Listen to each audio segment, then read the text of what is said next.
भैया मैं रेलवे से अप्रेंटिस कर रहा हूँ। मैं ये जानना चाहता हूँ कि आज जो रेलवे में कर्मचारी हैं उनकी कितनी छुट्टियाँ होती हैं, क्योंकि मेरा भी अप्रेंटिस कंप्लीट होने के बाद मैं रेलवे ज्वाइन करना चाहता हूँ।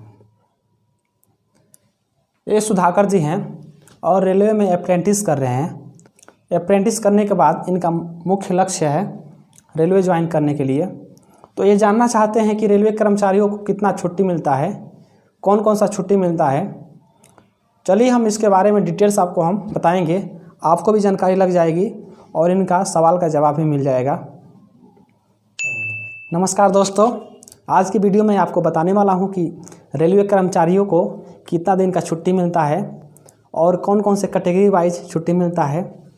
यह वीडियो उनके बहुत ही काम आएगा जो रेलवे की तैयारी करते हैं या रेलवे में ट्रेनिंग में हैं। चलिए हम शुरू करते हैं। और यह वीडियो सभी रेलवे कर्मचारियों पर लागू होता है, वह कोई भी ग्रुप के हो, ग्रुप डी हो, सी हो, बी हो, ए हो, सभी को एक समान ही छुट्टी मिलता है। इसलिए दोस्तों आप इस छोटी सी वीडियो को स्किप मत कीजिएगा, पूरा देखिएगा और नॉलेज आपको अधिक से अधिक देने का मैं प्रयास करूँगा। पहला नंबर पे आता है कैजुअल लीव।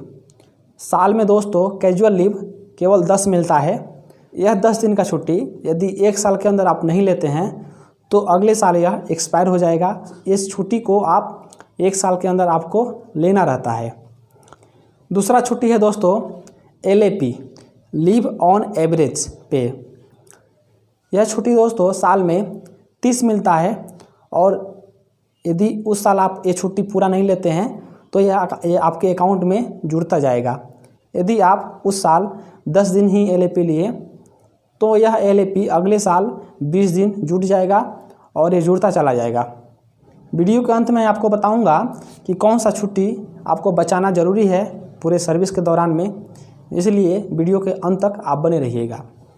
तीसरा है दोस्तों LHAP, leave half average payment. यह दोस्तों 20 दिन का मिलता है साल में और इस पे 20 दिन यानी इस पे हाफ पेमेंट आपको मिलेगा। जब कभी आप बीमार पड़ेंगे तो आप हॉस्पिटल में जाएंगे, रेलवे हॉस्पिटल में, वहाँ डॉक्टर आपको एक सर्टिफिकेट देगा, उस सर्टिफिकेट के थ्रू यह लीव आपको मिलता है।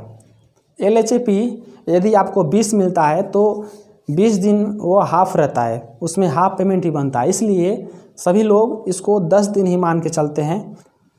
LHAP छुट्टी यदि आप नहीं लेते हैं तो यह छुट्टी आपके अकाउंट में जमा होता चला जाता है और भविष्य में आप जब कभी इसका यूज करना चाहते हैं तो यूज कर सकते हैं।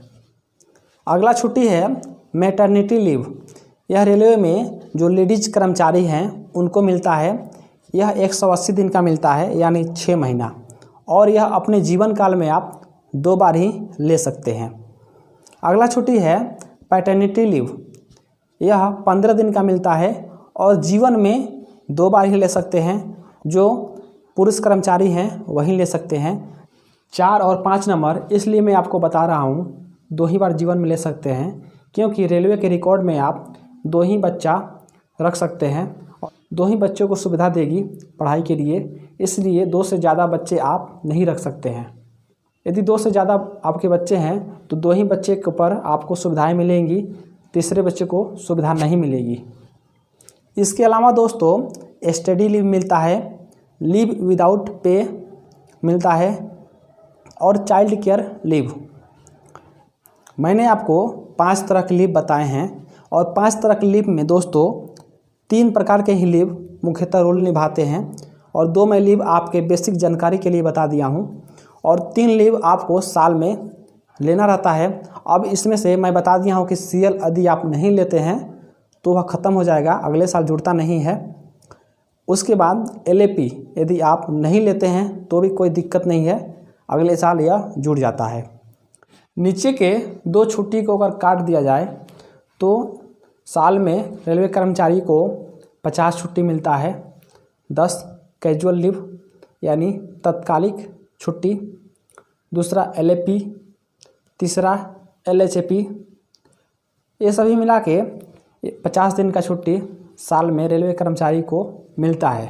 अब दोस्तों LAP की बचाना क्यों ज़रूरी है, मैं आपको शुरुआत में बताया था कि LAP बचाना क्यों ज़रूरी है। मान लीजिए आपका सर्विस 30 साल का है और 30 साल में आपको 30 दिन का हर साल छुट्टी मिल रहा है। 30 × 30 कीजिए तो 900, यानी 900 छुट्टी आपके पास पूरे सर्विस में कलेक्ट हो जा रहा है।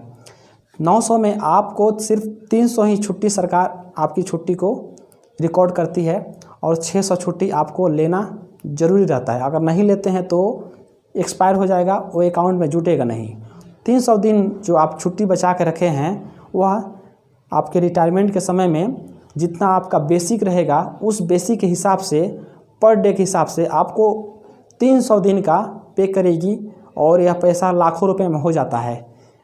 इसलिए हर कर्मचारी को अपनी सर्विस काल में 300 दिन का छुट्टी बचाना ज़रूरी रहता है। अभी भी आपके मन में यदि छुट्टी से संबंधित कोई मन में क्वेश्चन है तो आप नीचे कमेंट बॉक्स में ज़रूर लिखिएगा।